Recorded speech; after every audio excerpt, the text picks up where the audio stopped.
السلام علیکم دوستو، آج کی کہانی اس مالی اور اس کے باغ کی ہے جو کبھی پوری طرح پھلنے اور پھولنے نہیں پاتا، اور اس کے نہ پھلنے اور پھولنے کی وجہ اس کا مالی نہیں بلکہ اس کے لگائے ہوئے پودے ہیں۔ محنت، محبت اور ہزاروں کاوشوں اور سختیوں کے بعد لگائے گئے پودے، وہ پودے جنہیں وہ سالہ سال کی سخت دھوپ اور تیز و تند ہواؤں اور بارشوں سے بچاتا رہا، خود دھوپ میں جلا پر پودوں کو ٹھنڈی چھاؤں پہنچاتا رہا، خود بھوکا سویا پر اپنے پودوں کو ضرور پانی دیتا رہا۔ اور دوستو، اس مالی کے باغ میں اس خسارے کی وجہ بس اتنی سی ہے کہ اس کی محنت سے لگائے ہوئے پودوں میں بس ایک خرابی ہے، اور وہ خرابی یہ ہے کہ اس کے باغ کا ہر نیا پودا دوسرے پودے کو کاٹ ڈالتا ہے۔ جی ہاں دوستو، آپ نے صحیح پہچانا، یہ کہانی اس دور کے ہر باپ کی ہے، وہ باپ جو تنہا ایک فیملی کی بنیاد رکھتا ہے اور اپنا سارا مال، وقت، محبتیں، ارمان کئی سال تک اسی فیملی کے لیے وقف کر دیتا ہے کہ آخرکار وہ وقت آئے گا جب اسے اس کی اولاد کی صورت میں سکون کے میٹھے پھل کھانے کو ملیں گے، اور آخرکار وہ وقت آ ہی جاتا ہے کہ جب اس کے بچے اس کا فخر بن کر جوان ہونے لگتے ہیں۔ اب وہ مزید اپنے ہاتھ مضبوط کرنے کا سوچنے لگتا ہے کہ ان بچوں کی شادی کر دیتا ہے، یہ سوچتے ہوئے کہ ایک سے بھلا دو اور دو سے بھلے چار۔ وہ اس فیملی کو قبیلے کی شکل دینا چاہتا ہے تاکہ وہ اس دنیا سے چلا بھی جائے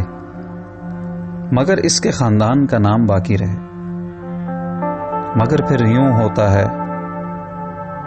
کہ شادی کے بعد بیٹے کے تیور دھیرے دھیرے کچھ بدلنے لگتے ہیں۔ بیٹا بوڑھے باپ کو ایک گھر میں رکھی پرانی الماری سے زیادہ کچھ نہیں سمجھتا، اسے لگنے لگتا ہے کہ بوڑھا باپ اور اس کا دماغ جل گیا ہے، اس کا باپ بس دروازہ ہی تکتا رہ جاتا ہے کہ اب میرا بیٹا آئے گا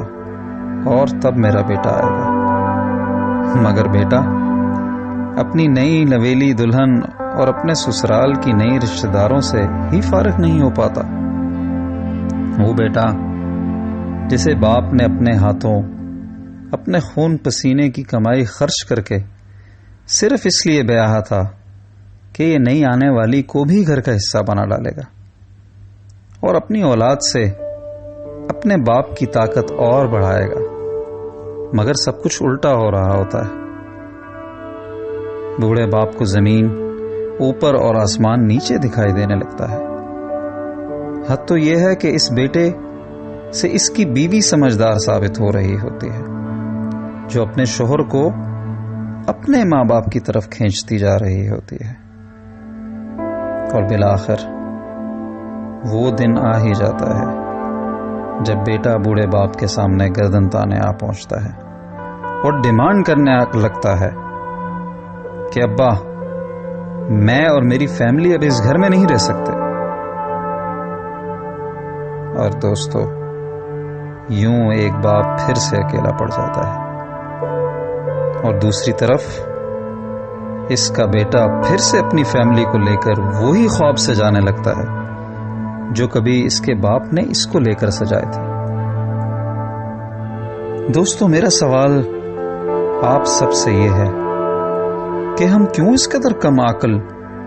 اور بے وقوف ہو چکے ہیں کہ ہمیں بس اتنی سی بات سمجھ نہیں آتی کہ ہمارے بھائی بہن، ان کے بچے اور پھر ان کے بچوں کے بچے اگر مل کر اتفاق و محبت سے رہیں گے تو پوری زندگی ہمیں کسی غیر کی منت، سماجت اور نخرے نہیں اٹھانے پڑیں گے۔ ہم کیوں خون کے رشتوں کو توڑ کر خالی منہ کے رشتوں کے پیچھے بھاگتے رہتے ہیں؟ ہمیں اپنے نئے پڑوسی اور نئے باس کو تو منانا آتا ہے، مگر ہم اپنے والدین اور بھائیوں بہنوں کو نہیں منانا جانتے۔ ایک ہی خون میں یہ اتنی نفرتیں کیوں؟ کیا ہمیں نظر نہیں آ رہا کہ جس اولاد کی خاطر آج والدین کو چھوڑ رہے ہیں یا اگنور کرتے رہتے ہیں، کل انہوں نے ہی ہمیں پال پوس کر بڑا کیا۔